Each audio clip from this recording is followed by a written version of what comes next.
This is Sunday morning. രാവിലെ പതുക്കെയൊക്കെ എണീറ്റ് കോഫിക്കും ബോട്ടിൽ സ്റ്റെറിലൈസേഷനുള്ള വെള്ളമൊക്കെ വെച്ചു. ബ്രേക്ക്ഫാസ്റ്റിന് ഞാൻ ബ്രെഡും ജാമും ഒക്കെ ആക്കാമെന്നാണ് പ്ലാൻ ചെയ്തിരുന്നത്. പക്ഷേ ഒരു 9:30 കഴിഞ്ഞപ്പോഴേക്ക് ആലൻ വിളിച്ചിട്ട് പറഞ്ഞു, അവിടെ പൊറോട്ടയാണ്, ഇന്നും പൊറോട്ട കഴിക്കാൻ വയ്യ, അതുകൊണ്ട് വീട്ടിലെ ബ്രേക്ക്ഫാസ്റ്റ് മതിയെന്ന്. പാൽ ഒരു പാക്കറ്റ് ഏതാണ്ട് തീരാറായി. അതൊന്ന് മൊത്തത്തിൽ തീർത്തിട്ട് വേണം അടുത്ത പാക്കറ്റ് പൊട്ടിച്ചിട്ട് 2 പേർക്കും കൂടെയുള്ള പാൽ വെക്കാനായിട്ട്. ഈ പാലിൽ അങ്ങനെ വെള്ളം ചേർക്കേണ്ട കാര്യമില്ലെങ്കിലും ഇതുപോലെ പാക്കറ്റ് കളയുന്നതിന് മുമ്പ് കുറച്ച് വെള്ളം അതിലൊഴിച്ചില്ലെങ്കിൽ എനിക്കൊരു മനസാക്ഷി കുത്തി വരും. അങ്ങനെ പാലൊക്കെ ഒഴിച്ച് പിള്ളേർക്കുള്ളത് കാച്ചാനായിട്ട് ഇത് വെച്ചിട്ടുണ്ട്. ഇത് കാച്ചണ്ട, ഒന്ന് ചൂടായാൽ മതി. ഒന്ന് ചൂടായി കിട്ടിയാലേ നമ്മുടെ പീഡിയാഷ്യൂറും ഷുഗറും ഒക്കെ ഇതിൽ അലിയത്തുള്ളൂ. അപ്പോൾ ഒന്ന് ചൂടാക്കിയെടുക്കാം. അപ്പോഴേക്ക് കെറ്റിലിൽ വെച്ചിട്ടുണ്ടായിരുന്ന വെള്ളമൊക്കെ നല്ലപോലെ തിളച്ചു. ബോട്ടിലിൽ ഒഴിച്ചു. എനിക്കായിട്ട് ഒരു കോഫി ഇട്ടു. ആലൻ എത്താത്തതുകൊണ്ട് ആലനുള്ള കോഫി ഇട്ടിട്ടില്ല, ഒരു കോഫി മതി. ഷുഗർ ബോട്ടിൽ ഇപ്പം ഇങ്ങനെ കറക്കി തുറക്കുന്നത് കൊണ്ട് അതിൻ്റെ ആ ഒരു, ഞാൻ അന്ന് പറഞ്ഞില്ലേ ഭയങ്കര ടൈറ്റാണ് തുറക്കാനെന്ന്, അതിപ്പോൾ മാറിയെന്ന് പറയാൻ പറ്റത്തില്ല. ഞാൻ അതിൻ്റെ ട്രിക്ക് പഠിച്ചു എന്ന് വേണം പറയാൻ. അപ്പോൾ അതുകൊണ്ട് തന്നെ ഈ ഒരു സാധനത്തിൽ ഉറുമ്പ് കയറില്ല എന്നുള്ളതിന് ഞാൻ ഗ്യാരണ്ടിയാണ്. പക്ഷേ സൂക്ഷിച്ച് ഉപയോഗിക്കണം. ഇതുപോലെ കയ്യിൽ നിന്ന് വീണാൽ തീർന്നു. സെറാമിക്കും അല്ല, ഗ്ലാസ് ആണ്. ഞാൻ സെറാമിക് ആണെന്ന് കരുതിയിട്ടാണ് ഓർഡർ ചെയ്തത്. ഞാനിങ്ങനെ ചില സാധനങ്ങൾ കണ്ട് ഇഷ്ടപ്പെട്ടാൽ ഈ ഡിസ്ക്രിപ്ഷൻ വരെ ഒന്നും പോകാറില്ല. എടിപിടിയെന്നായിരിക്കും തീരുമാനങ്ങൾ. ഗ്ലാസ് ആണ്, അതുകൊണ്ട് കുറച്ച് സൂക്ഷിച്ച് ഉപയോഗിക്കണം. പിള്ളേരുടെ കയ്യിലൊന്നും കൊടുക്കരുത്. എന്നിട്ട് ഇതേ പാലിലേക്ക് കുറച്ച് ഷുഗറും പിന്നെ നമ്മുടെ പീഡിയാഷ്യൂറും കൂടെ ആഡ് ചെയ്ത് കൊടുക്കുന്നുണ്ട്. ഇത് ഡോക്ടർ പ്രിസ്ക്രൈബ് ചെയ്തതുകൊണ്ട് മാത്രം കൊടുക്കുന്നതാണ്. 1 വർഷത്തേക്ക് കൊടുക്കാനാണ് പറഞ്ഞിരിക്കുന്നത്. അത് കഴിയുമ്പോഴത്തേക്ക് ഞാനത് സ്റ്റോപ്പ് ചെയ്യുകയും ചെയ്യും. ഈ വീട്ടിൽ നിങ്ങൾ കാണുന്ന 10ൽ 8 ഐറ്റംസും ഓൺലൈൻ ആയിരിക്കും എന്നുള്ളത് ഞാൻ എടുത്ത് പറയണ്ടല്ലോ. ഇതെല്ലാം ഞാൻ ഇങ്ങനെ സൂക്ഷിച്ച് കൊണ്ട് നടക്കുന്നത് എങ്ങനെയാണെന്ന് വെച്ചാൽ ഇങ്ങനെ ചില കാര്യങ്ങളൊക്കെ ചെയ്തിട്ടാണ്. ഈ ഒരു സോസ് പാനിൽ അല്ലെങ്കിൽ എൻ്റെ ഒരു നോൺ സ്റ്റിക്ക് പാത്രത്തിലോ ഞാൻ സ്റ്റീലിൻ്റെ സ്പൂൺ ഉപയോഗിക്കാറില്ല. ആരെങ്കിലും വീട്ടിൽ വരുമ്പോൾ മാറി ഉപയോഗിച്ചാലും ഞാനിങ്ങനെ നൈസായിട്ട്, നമുക്കൊരു ജാള്യത വരുമല്ലോ ഓപ്പണായിട്ട് പറയാൻ, അതിൻ്റെ അകത്ത് കിണ്ടല്ലേ എന്ന്, അതിങ്ങനെ നൈസായിട്ട് ഞാനിങ്ങനെ പറയും. ഇപ്പോൾ പിന്നെ എല്ലാവർക്കും ഓൾമോസ്റ്റ് അതൊക്കെ അറിയാം. നമ്മൾ ടേക്ക് കെയർ ചെയ്താൽ എന്ത് സാധനവും നിലനിൽക്കും. നമ്മൾ മേടിക്കുന്ന പാത്രങ്ങളായാലും ശരി, ബന്ധങ്ങളാണെങ്കിലും ശരി, നോക്കേണ്ട പോലെ നോക്കിയാൽ ഒന്നിനും ഒരു കോട്ടവും ഒരിടത്തും പറ്റത്തില്ല. ഡ്രസ്സാണെങ്കിൽ പോലും കേട്ടോ, ഞാനിപ്പോൾ മേടിക്കുന്ന ഡ്രസ്സിൻ്റെ പ്രിൻറ്റ് പോവോ, അല്ലെങ്കിൽ ഞങ്ങൾ മേടിക്കുമ്പോൾ അങ്ങനെ കോട്ടൺ കിട്ടുന്നില്ല എന്നൊക്കെ പറയത്തില്ലേ, ഞാൻ ഈ ഡ്രസ്സൊക്കെ വാഷിംഗ് മെഷീനിൽ ഇടത്തില്ല. മാക്സിമം ഒരുപാട് വെള്ളത്തിൽ ഒരു ഇത്തിരി ഷാമ്പു ഇട്ടിട്ട് ഇതിങ്ങനെ ഒന്ന് മുക്കിയെടുക്കും. വിയർപ്പ് മാത്രമല്ലേ ആകെ നമ്മുടെ ഡ്രസ്സിൽ വരത്തുള്ളൂ അഴുക്കായിട്ട്. ഇപ്പോൾ പുറത്തൊന്നും ഒട്ടും പോകുന്നുമില്ലല്ലോ ഞാൻ, അതായത് ഡെയിലി വർക്കിങ്ങൊന്നും പോകുന്നില്ലല്ലോ. പിന്നെ ഈ ഒരു ബട്ടർ ബോക്സ്, ഇതിൻ്റെ അകത്ത് ഉറുമ്പ് കയറത്തില്ല. അതുകൊണ്ടാണ് ഞാൻ ആ വാഷർ എടുത്ത് കാണിച്ചത്. പിന്നെ ഞാൻ അന്നും പറയുന്നു ഇന്നും പറയുന്നു, ഒരാഴ്ചയ്ക്കുള്ളിൽ ബട്ടർ തീർക്കുന്ന ഉറപ്പുണ്ടെങ്കിൽ മാത്രമേ ഇത് വെളിയിൽ വെച്ചിരിക്കാവൂ, അല്ലെങ്കിൽ ഫ്രിഡ്ജിൽ വെക്കാം. ഇത് ഫ്രിഡ്ജിൽ വെക്കാൻ പറ്റുന്ന സാധനം തന്നെയാണ് കേട്ടോ. അപ്പോൾ ബ്രേക്ക്ഫാസ്റ്റിനായിട്ടേ കുറച്ച് ബട്ടർ മെൽറ്റ് ചെയ്തിട്ട് കുറച്ച് വെജിറ്റബിൾസ് സോട്ട് ചെയ്തെടുത്ത് ചീസ് സ്പ്രെഡൊക്കെ വെച്ചിട്ട് ഒരു സാൻഡ്വിച്ച് ഉണ്ടാക്കിയെടുക്കാനാണ് എൻ്റെ പ്ലാൻ. പെട്ടെന്ന് എൻ്റെ തലയിൽ അതാണ് ഇപ്പോൾ തോന്നുന്നത്. ഇനി എനിക്ക് കറിയൊന്നും ഉണ്ടാക്കാൻ വയ്യ. അപ്പോൾ ഉപ്പും പെപ്പറും ഇട്ട് നമുക്കിതൊന്ന് സോട്ട് ചെയ്തെടുക്കാം. അപ്പോൾ നമ്മൾ പറഞ്ഞു വന്ന കാര്യം, ഡ്രസ്സൊക്കെ ഇങ്ങനെ തന്നെ കളറൊക്കെ പോകാതെ നിൽക്കുന്നു. ചിലപ്പോൾ പോകുമായിരിക്കും, ഒരു 1-2 മാസം കഴിയുമ്പോഴത്തേക്ക് കളറോ പ്രിൻറ്റോ ഒക്കെ പോകുമായിരിക്കും. പക്ഷേ നമുക്ക് കയ്യിൽ കിട്ടുന്ന ഓരോ സാധനത്തിൻ്റെ വില നമ്മുടെ മനസ്സിലുണ്ടെങ്കിലുണ്ടല്ലോ, ആ സാധനം നമ്മൾ വളരെ കെയർഫുള്ളായിട്ട് കൊണ്ടു നടക്കും. എനിക്കാണെങ്കിൽ എല്ലാ പെൺകുട്ടികളെയും പോലെ തന്നെ ഞാൻ ഒരുപാട് നാളെ കാത്തിരുന്നിട്ടാണ് എനിക്ക് സ്വന്തമായിട്ടൊരു അടുക്കള കിട്ടിയത്. ഇവിടെ 2 മരുമക്കൾ വരുമ്പോഴത്തേക്ക് ഇത് മൊത്തം പാളുമല്ലോ എന്നാണ് ഇപ്പോഴത്തെ എൻ്റെ ഒരു ടെൻഷൻ. അതായത് നമ്മുടെ ഇഷ്ടം ആയിരിക്കില്ലല്ലോ അവരുടേത്. എവിടെയെങ്കിലൊക്കെ പറഞ്ഞു വിടാം, മാറി താമസിക്കട്ടെ. അപ്പോൾ ഇതുപോലെ സ്വന്തമായിട്ട് അടുക്കളയൊക്കെ ഡെക്കറേറ്റ് ചെയ്ത് വെക്കാമല്ലോ. അപ്പോൾ ഞാൻ പറഞ്ഞു വന്നതേ, ഇതിനകത്ത് ഞാൻ മേടിച്ച് വെച്ചിരിക്കുന്ന ഓരോ സാധനങ്ങളും ഞാൻ ഓരോ മന്തിലും ഇത്ര എമൗണ്ടിന് എനിക്ക് ഇത് വേണം, ചിലത് കണ്ടിങ്ങനെ ആഗ്രഹിക്കുമ്പോൾ കയ്യിൽ കാശുണ്ടാവത്തില്ല, അപ്പോൾ അതിങ്ങനെ കാർട്ടിലിട്ട് വെച്ചിരിക്കും. അങ്ങനെ ഞാൻ നോക്കിയും കണ്ടും ഒക്കെ മേടിച്ച സാധനങ്ങളാണ് ഇതെല്ലാം. ഇതിലൊരെണ്ണമെങ്കിലും പൊട്ടുന്നത് എനിക്ക് ഭയങ്കര വിഷമമുള്ള കാര്യം. അമ്മയുടെ കയ്യിൽ നിന്ന് ഒരു ഗ്ലാസ് എങ്ങാണ്ട് ഒരു പ്രാവശ്യം, ഗ്ലാസ് അല്ല, ആ ആഷ് ആൻഡ് പിങ്ക് വലിയ ഗ്ലാസിൻ്റെ പുറകിലിരിക്കുന്ന 2 ജ്യൂസിൻ്റെ ഗ്ലാസ്സില്ലേ, അതിലൊരെണ്ണം പൊട്ടിയായിരുന്നു. ഒരു 2 ദിവസം കഴിഞ്ഞപ്പോൾ തന്നെ ഞാൻ ഒരെണ്ണം ഓർഡർ ചെയ്ത് വീണ്ടും വെച്ചു.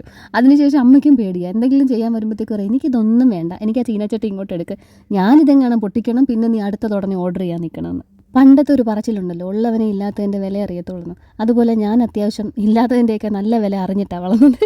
അതുകൊണ്ട് തന്നെ കിട്ടുന്ന സാധനങ്ങൾ, ഡ്രസ്സാണെങ്കിലും കിച്ചണിലെ ഐറ്റംസ് ആണെങ്കിലും അല്ലെങ്കിൽ ഹോം അപ്ലയൻസസ് ആണെങ്കിലും ഈവൻ ഫേർണിച്ചേഴ്സ് ആണെങ്കിൽ കൂടെ എനിക്ക് അത്രയും പ്രിയപ്പെട്ടതായിരിക്കും. ഞാൻ അതങ്ങനെ തന്നെ നോക്കുകയും ചെയ്യും.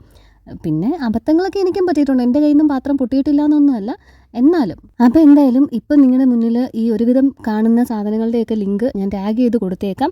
അങ്ങനെ നമ്മുടെ സാൻഡ്വിച്ചൊക്കെ റെഡിയായി. കുക്കൂനും ആലനും എനിക്കുള്ള ബ്രേക്ക്ഫാസ്റ്റൊക്കെ എടുത്ത് വെച്ചിട്ട് നിലൂനെ ഉണർത്തി അവനുള്ള പാലും കൊടുത്തിട്ടുണ്ട്. അപ്പോൾ നിങ്ങളിങ്ങനെ ചോദിക്കത്തില്ല, ചേച്ചി ഈ കുർത്ത നല്ലതാണോ അല്ലെങ്കിൽ ഈ ഒരു പാൻ നല്ലതാണോ എന്നൊക്കെ ചോദിച്ചു. അതിനിപ്പം കറക്റ്റായിട്ട് അതിനിത് നല്ലതാണ് എന്നെനിക്ക് അതിനൊരു ഡെഫിനിഷൻ ഇല്ലടാ. അതിപ്പോൾ നമ്മുടെ കയ്യിലിരിക്കുന്ന പോലെ ഇരിക്കും.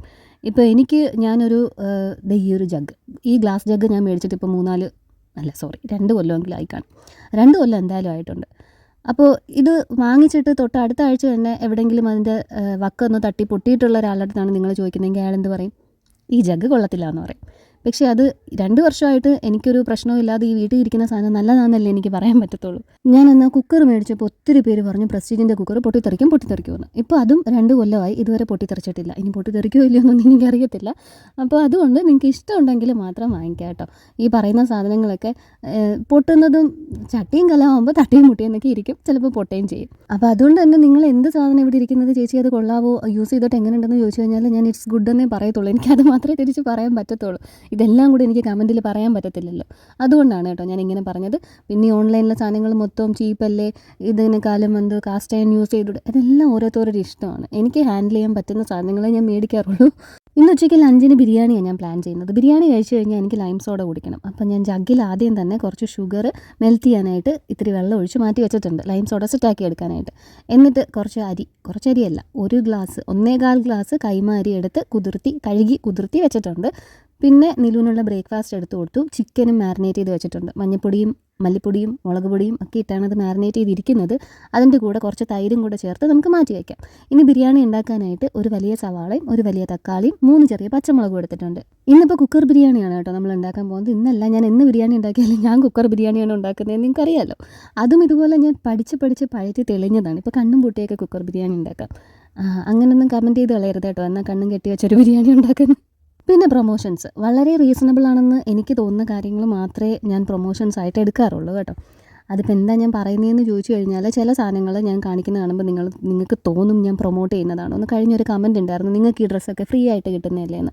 ഞാൻ ആ കമൻറ്റ് ഒഫൻസീവായിട്ട് എടുത്തിട്ടില്ല, പക്ഷേ എനിക്ക് തോന്നുന്നു ഒരു ക്ലാരിഫിക്കേഷൻ അവിടെ വേണമെന്ന്.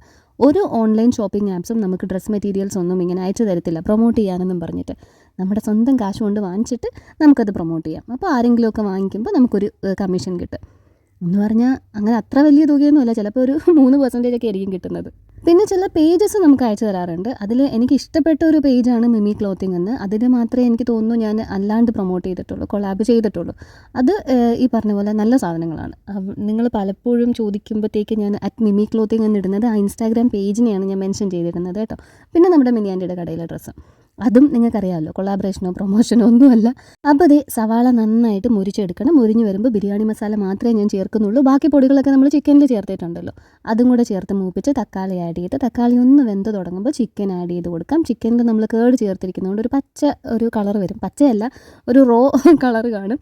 അതൊന്ന് മുരിച്ചെടുക്കണം. മുരിഞ്ഞ് എണ്ണ തെളിഞ്ഞ് വരുമ്പോൾ 1 ഗ്ലാസ് അരിക്ക് 1.25 ഗ്ലാസ് വെള്ളം എന്ന കണക്കിൽ വെള്ളം ചേർത്ത് കൊടുക്കാം. അരി ഒട്ടിപ്പിടിക്കാതിരിക്കാനായിട്ട് നാരങ്ങാനീരാണ് ചേർക്കേണ്ടത്. പക്ഷേ ഞാനിപ്പോൾ അല്പം വിനാഗിരി ചേർക്കുകയാണ്. നാരങ്ങാനീര് എൻ്റെ കയ്യിലില്ല, നാരങ്ങ എൻ്റെ കയ്യിലില്ല. എന്നിട്ട് 4 മുട്ടയും കൂടെ കഴുകി പുഴുങ്ങാനുള്ളത് ഈ കുക്കറിൽ തന്നെ വെച്ച് നമുക്ക് അടച്ച് വെച്ച് മീഡിയം ടു ഹൈ ഫ്ലെയിമിൽ ഒരു വിസിൽ വരുന്നത് വരെ വേവിച്ചെടുക്കാം.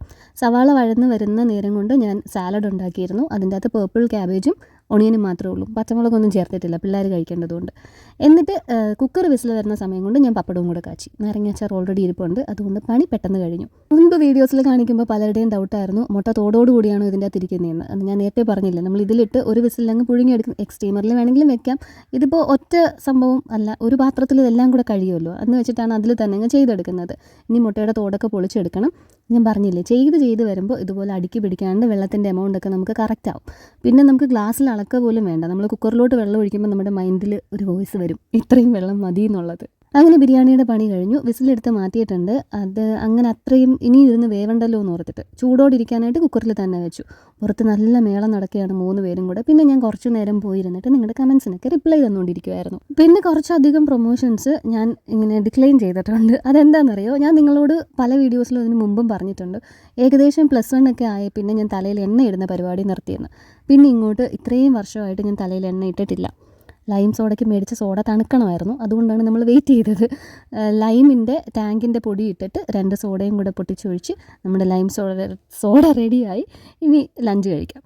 അപ്പോൾ എനിക്ക് ഹെയർ ഓയിലിൻ്റെ പ്രൊമോഷൻസ് വന്നപ്പോഴത്തേക്ക് അതിങ്ങനെ ചെയ്യാമോ എന്നൊരു മെസ്സേജ് വന്നപ്പോൾ ഞാനത് ഡിനേ ചെയ്തു. കാരണം പെട്ടെന്ന് ഒരു സുപ്രഭാതത്തിൽ നിങ്ങളുടെ അടുത്ത് വന്നിട്ട് ഞാൻ കഴിഞ്ഞ 1 വർഷമായിട്ട് ഈ എണ്ണ ഉപയോഗിച്ച് എൻ്റെ മുടി വളരുന്നു എന്ന് ഞാൻ എങ്ങനെ പറയും? അത് നടക്കത്തില്ലല്ലോ, അതെനിക്ക് അങ്ങോട്ട് പറ്റത്തില്ല. അതുകൊണ്ട് അത് ഡിനേ ചെയ്തു. പിന്നെ ഞാൻ ഡിനേ ചെയ്ത പ്രൊമോഷൻസിൻ്റെ കൂട്ടത്തിലുള്ളതാണ് പിള്ളേരുടെ എന്തോ ഒരു പൗഡർ പാലിൽ കലക്കി കൊടുക്കുന്നത്. അപ്പോൾ അതൊക്കെ എനിക്ക് ഭയങ്കര എനിക്ക് അങ്ങോട്ട് എൻ്റെ എത്തിക്സിന് പറ്റത്തില്ല. എൻ്റെ ഒരു വീഡിയോയിലും ഞാൻ പറഞ്ഞിട്ടില്ല ഞാൻ പിള്ളേർക്ക് അത് കൊടുക്കുന്നുണ്ട് ഇത് കൊടുക്കുന്നുണ്ട്. പെട്ടെന്ന് വന്നിട്ട് ഇത് കൊടുത്തു കഴിയുമ്പോഴത്തേക്ക് പിള്ളേർക്ക് നല്ല ബുദ്ധിയുണ്ടെന്നോ അങ്ങനെയൊക്കെ പറയാനായിട്ട് എന്നെ കൊണ്ട് എന്തായാലും പറ്റത്തില്ല. എൻ്റെ മക്കൾക്കാണെങ്കിൽ പിന്നെ ബുദ്ധിയും ഓർമ്മശക്തിയൊക്കെ വളരെ കൂടുതലാണ്. എൻ്റെ വയറ്റിൻ്റെ അകത്ത് കിടന്നപ്പോഴുള്ള കാര്യം പോലും നിലുമയ്ക്ക് ഓർമ്മയുണ്ട്.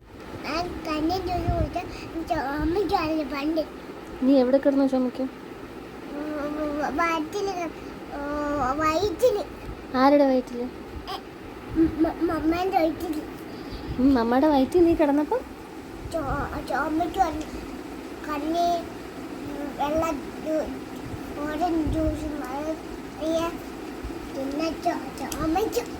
ആര്? മമ്മ ജ്യൂസ് കുടിക്കുമ്പോഴാ? നിനക്ക് വയറ്റിൻ്റെ അകത്ത് കിടന്ന് ചുമ വരുമോ? മോൻ ഇതൊക്കെ ഇപ്പോഴും ഓർമ്മയുണ്ട്?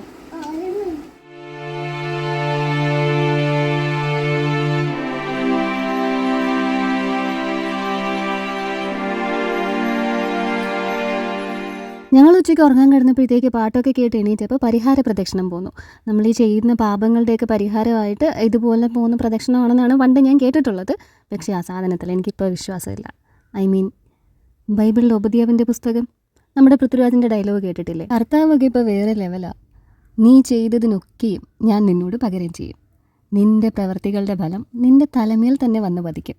അതെല്ലാം അനുഭവിച്ചിട്ടേ ഇവിടെ നിന്ന് അങ്ങോട്ട് പോകാൻ പറ്റത്തുള്ളൂ. പരിഹാരം ഒന്നും ചെയ്തിട്ട് ഒരു കാര്യവും ഇല്ല. ഞാൻ ആരെയൊക്കെ കാലം എത്ര ഓണം കൂടുതലുണ്ടിട്ടുണ്ടെന്നൊന്നും എനിക്കറിയത്തില്ല. പക്ഷേ എൻ്റെ ഈ ഒരു 33 വയസ്സിനകത്ത് ഞാൻ പഠിച്ച ഏറ്റവും വലിയൊരു പാഠമാണ്, നമ്മൾ എന്ത് കാര്യം ചെയ്താലും ചിലരിപ്പോൾ പറയും കർമ്മയിലൊന്നും വിശ്വാസം ഇല്ലെന്നൊക്കെ. പക്ഷേ അത് നമുക്ക് റെക്കഗ്നൈസ് ചെയ്യാൻ പറ്റാത്തതാണ്. നമ്മൾ നല്ലതൊരു കാര്യം ചെയ്തു കഴിഞ്ഞാൽ അത് കറങ്ങി തിരിഞ്ഞ് നന്മയായിട്ട് തന്നെ നമുക്ക് തിരിച്ചു കിട്ടും. അതുപോലെ തന്നെ നമ്മൾ ഇതേ കണക്കൊരു ദ്രോഹമോ അല്ലെങ്കിൽ ഒരു വലിയ കൊടിയ പാപമോ ഒക്കെ ചെയ്തു കഴിഞ്ഞാൽ അതിനുള്ളതും എന്താണോ തിരിച്ചിങ്ങോട്ട് തരേണ്ടത് അത് കറക്റ്റായിട്ട് തരുകയും ചെയ്യും. ഒരു തവണ ഞാനിതിന് പോയിട്ടുണ്ട് കേട്ടോ, ഈ പരിഹാര പ്രദക്ഷിണത്തിന്. അങ്ങ് സെൻറ്റ് അലോഷ്യസ് സ്കൂൾ വരെ പോകണം. അവിടെ പോയിട്ട് നമ്മൾ വെള്ളമൊക്കെ കുടിച്ചിട്ടാണ് പിന്നെ തിരിച്ച് ഇങ്ങോട്ടേക്ക് ബസ്സിൽ വരാം. അവിടം വരെ നടന്നു പോകണം. എൻ്റെ ഒരു കാഴ്ചപ്പാട് ഞാൻ എക്സ്പ്ലെയിൻ ചെയ്തു എന്നേ ഉള്ളൂ. ഞാൻ കംപ്ലീറ്റ്ലി ഇതിനൊന്നും എതിരല്ല. അങ്ങനെ വിശ്വസിക്കുന്നവർക്ക് നമ്മുടെ മനസ്സിന് ആശ്വാസം തരുന്നത് എന്തും ഫോളോ ചെയ്യുന്നതിൽ ഒരു തെറ്റുമില്ല. ഇന്ന് മൊത്തം വലിയ വലിയ കാര്യങ്ങളാണ് ഞാൻ പറഞ്ഞുകൊണ്ടിരിക്കുന്നത്. നമുക്ക് back to day in my ലൈഫിലേക്ക് വരാം. രാത്രി ഡിന്നറിന് കറിയാക്കാനായിട്ട് കുറച്ച് പനീർ ഞാൻ മാരിനേറ്റ് ചെയ്ത് ഇത്തിരി എണ്ണ ഒഴിച്ച് ഫ്രൈ ചെയ്തെടുക്കുന്നുണ്ട്. പനീർ ചില്ലി വെക്കാനായിരുന്നു എൻ്റെ മനസ്സിലാദ്യം. പക്ഷേ പിന്നെ നമ്മൾ രാവിലെ കുറച്ച് വെജീസ് ഇങ്ങനെ സ്റ്റീം ചെയ്ത് സോട്ട് ചെയ്തെടുത്തില്ലേ, അപ്പോൾ അതിൻ്റെ ബാക്കി ഇരിപ്പുണ്ട്. അതെല്ലാം കൂടെ ഞാൻ ഇതിൽ ആഡ് ചെയ്യുന്നുണ്ട്. അതുകൊണ്ട് തന്നെ ഈ കറിക്ക് ഇതുവരെ ഞാൻ പേരിട്ടിട്ടില്ല. അപ്പോൾ അതൊക്കെ എന്തെങ്കിലും ഒരു പേര് എനിക്ക് തോന്നുവാണെങ്കിൽ ഞാൻ പിന്നീട് ഈ കറി അങ്ങനെ വിളിക്കാം. എണ്ണയിൽ ഇഞ്ചി വെളുത്തുള്ളി പച്ചമുളക് ഇട്ട് മൂപ്പിച്ചിട്ട് അതിലേക്ക് സവാള ആദ്യം ആഡ് ചെയ്ത് കൊടുത്ത് ലേശം ഉപ്പിട്ട് വഴറ്റി രാവിലെ അരിഞ്ഞ പച്ചക്കറികളുടെ ബാക്കി ഇട്ട് കൊടുക്കാം. ഇനി ഇത് അടഞ്ഞിരുന്ന് നല്ലപോലെ വേവട്ടെ. ഇതിന് ഗ്രേവിക്കായിട്ട് കുറച്ച് കുരുമുളക് പൊടി, കുറച്ച് സാദാ മുളക് പൊടി, ഇത്തിരി കാശ്മീരി മുളക് പൊടി, സോയാ സോസ്, ടൊമാറ്റോ സോസ്, പിന്നെ കുറച്ച് ഹണി, ഇതെല്ലാം കൂടെ. ഇതൊരു ചില്ലി ചിക്കൻ്റെ അല്ലെങ്കിൽ പനീർ ചില്ലിയുടെയൊക്കെ ഗ്രേവിൻ്റെ മിക്സാണ്. നമ്മളതിലേക്ക് ബാക്കി ഉണ്ടായിരുന്ന വെജിറ്റബിൾസ് എല്ലാം കൂടി ഇട്ട് കൊടുത്തിട്ടുണ്ടെന്നേ ഉള്ളൂ. എന്നിട്ട് നമുക്ക് ഈ ഒരു അരപ്പ് അതിൻ്റെ അകത്തേക്ക് ചേർത്ത് ഈ ഒരു പാൻ കഴുകുന്ന ഒരു ഒത്തിരി വെള്ളം ആവാതിരിക്കുന്നതാണ് നല്ലത്. ചപ്പാത്തിക്കുള്ള കറിയല്ലേ, കുറച്ച് കുഴഞ്ഞിരുന്നാൽ മതി. അത് നന്നായിട്ട് തിളച്ച് വരുമ്പോഴത്തേക്ക് ഫ്രൈ ചെയ്ത പനീറും കൂടെ ആഡ് ചെയ്ത് കൊടുക്കാം. ഇന്നൊരു ഞായറാഴ്ച ആയതുകൊണ്ട് തന്നെ ഈ പണിയും കൂടെ തീർത്തിട്ട് പുറത്ത് പോയാൽ പിന്നെ എനിക്ക് വന്ന് ചപ്പാത്തി ഉണ്ടാക്കിയാൽ മതിയല്ലോ. അങ്ങനെ കറി എടുത്ത് മാറ്റി വെച്ച് വിൻഡോ ഒക്കെ ക്ലോസ് ചെയ്ത്, അല്ലെങ്കിൽ ഇപ്പോൾ കൊതുക് വരും. അമ്മ അവിടെ തീ ഇടുന്നുണ്ടായിരുന്നു, പക്ഷേ തീയെല്ലാം നിന്നു. ഇപ്പോൾ ഒരു 6:30-7 മണി ആവാൻ പോണതേ ഉള്ളൂ. അപ്പോൾ ഇനിയിപ്പോൾ കൊതുക് വരാനുള്ള ടൈമായി. വീടൊക്കെ പൂട്ടി ഞങ്ങളിതേ പുറത്തോട്ട് ഇറങ്ങി. കുക്കു സൈക്കിളിൽ വരുന്നത് കണ്ടപ്പോഴാണ് അവൻ്റെ സൈക്കിൾ എടുത്തില്ല എന്നുള്ള ചിന്ത അവന് വന്നത്. ഇവൻ ആദ്യമേ മതിലയാടി പോയതാണ് അപ്പുറത്തേക്ക്. അങ്ങനെ പിന്നെ അവനും സേറമോളും കൂടെ പോയി സൈക്കിൾ എടുത്തുകൊണ്ട് വന്നു. ടൊമാറ്റോ സോസ് വീട്ടിലില്ലായിരുന്നു, ഞാൻ ഇവിടെ നിന്ന് എടുത്തതാണ്. അങ്ങനെ അത് ഞാൻ തിരിച്ചു കൊണ്ടുവന്ന് വെച്ചു. ഇനിയിപ്പോൾ വൈകുന്നേരം വരെ രാത്രി വരെ ഞങ്ങളെല്ലാവരും കുറച്ച് നേരം ഇങ്ങനെയൊക്കെ ഇരുന്ന് വർത്താനം പറയും. ഞായറാഴ്ചയല്ലേ. വൈകുന്നേരം ഉറക്കത്തിൽ നിന്ന് എണീറ്റിട്ട് എന്നോട് വന്ന് പറയുക, അപ്പുറത്തെ ലില്ലിയംച്ചിയുടെ സൗണ്ട് ഞാൻ കേട്ടു. ലില്ലിയംച്ചി എന്നോട് പറഞ്ഞു പെട്ടെന്ന് മതിൽ വഴി സേറയുടെ വീട്ടിലോട്ട് വരാനെന്ന്. അത് പറഞ്ഞാൽ ഞങ്ങൾ ചിരിച്ചുകൊണ്ടിരിക്കുന്നത്. ഇവിടെ നമുക്ക് പരിഹാര പ്രദക്ഷിണം ഉണ്ടായിരുന്നെങ്കിൽ അപ്പുറത്തെ ഭരണിക്കാവിൽ അമ്പലത്തിൽ ഉത്സവമായിരുന്നു. പോകാൻ പറ്റിയില്ല. പക്ഷേ കൊച്ചുപ്പ പോയിട്ട് കുറച്ച് ഫൂട്ടേജസ് അയച്ചു തന്നിട്ടുണ്ട്.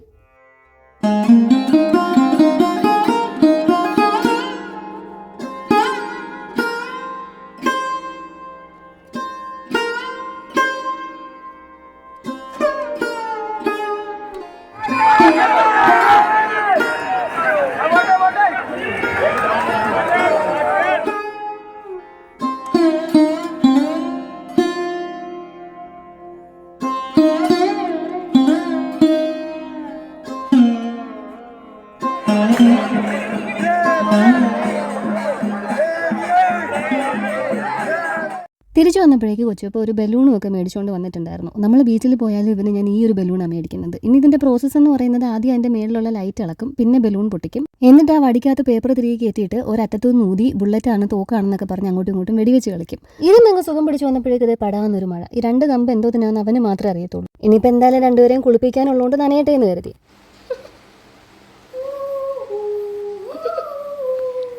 ആരാ ഇതൊന്നും കണ്ടിട്ട് നിങ്ങൾ തെറ്റിദ്ധരിക്കല്ലേ, ആ മനുഷ്യൻ ഇങ്ങനൊന്നും അല്ല എന്നെ നോക്കുന്നത്. അങ്ങനെ പിന്നെ 2 കൂടെ തുള്ളി തുടങ്ങിയപ്പോൾ ഞാൻ വന്ന് ചപ്പാത്തി ചെയ്തു. ഒരു 3 ചപ്പാത്തി ചെയ്ത് വെച്ചാൽ മതി. ഞാൻ ഡിന്നറങ്ങ് സ്കിപ്പ് ചെയ്തു. ഉച്ചയ്ക്ക് നല്ല ഹെവി ആയിട്ട് കഴിച്ചുകൊണ്ട് തന്നെ എനിക്ക് വിശക്കുന്നില്ല. വിശക്കാത്തപ്പോൾ കഴിക്കാണ്ടിരിക്കുക, അത് നല്ലൊരു ഡയറ്റ് ടിപ്പാണ്. വിശക്കുന്നെങ്കിൽ മാത്രം കഴിക്കുക. അപ്പം നമ്മൾ കുറച്ച് ഫുഡേ കഴിക്കത്തുള്ളൂ. എനിക്ക് രാത്രി വിശന്നതേ ഇല്ല, അതുകൊണ്ട് ഞാൻ ഫുഡ് കഴിച്ചതുമില്ല. അമ്മ വെട്ടുമലക്കറി മേടിച്ചു തന്ന് ഒരു പങ്ക് നമുക്ക് സാമ്പാറിനായിട്ട് ഇവിടെ വെച്ചിട്ട് പോയിട്ടുണ്ട്. വീട്ടിൽ നൈറ്റ് എത്തിക്കഴിഞ്ഞാൽ ഈ 2 കുട്ടികളെക്കാളും ചെറിയ കുട്ടിയാണ് ഈ വലിയ കുട്ടി. തനിയെ കഴിക്കാനാണെങ്കിൽ ഇതിനൊരു 1.5 മണിക്കൂർ കഴിഞ്ഞാലും ഈ ഫുഡ് ഇവിടെ നിന്ന് അനങ്ങത്തില്ല. അതുകൊണ്ട് തന്നെ ഞാൻ ഇതിൻ്റെ ഇടയിൽ ഇങ്ങനെ അങ്ങ് ഫുഡ് കൊടുക്കും. ഞങ്ങൾ കളിച്ചുകൊണ്ടിരിക്കുന്ന കണ്ടില്ലേ, അമ്മ വേണമെങ്കിൽ പോയി കഴിക്കുമെന്നും പറഞ്ഞാണ് ആദ്യം അവൻ എൻ്റെ കൈ തട്ടി മാറ്റിയത്. ഇനി ഞാൻ ഇടപെട്ടില്ലെങ്കിൽ ഇപ്പോഴെങ്ങും ഉറങ്ങാൻ പറ്റത്തില്ല. നമുക്കിനി അടുത്തൊരു വീഡിയോയിൽ കാണാം. ബൈ.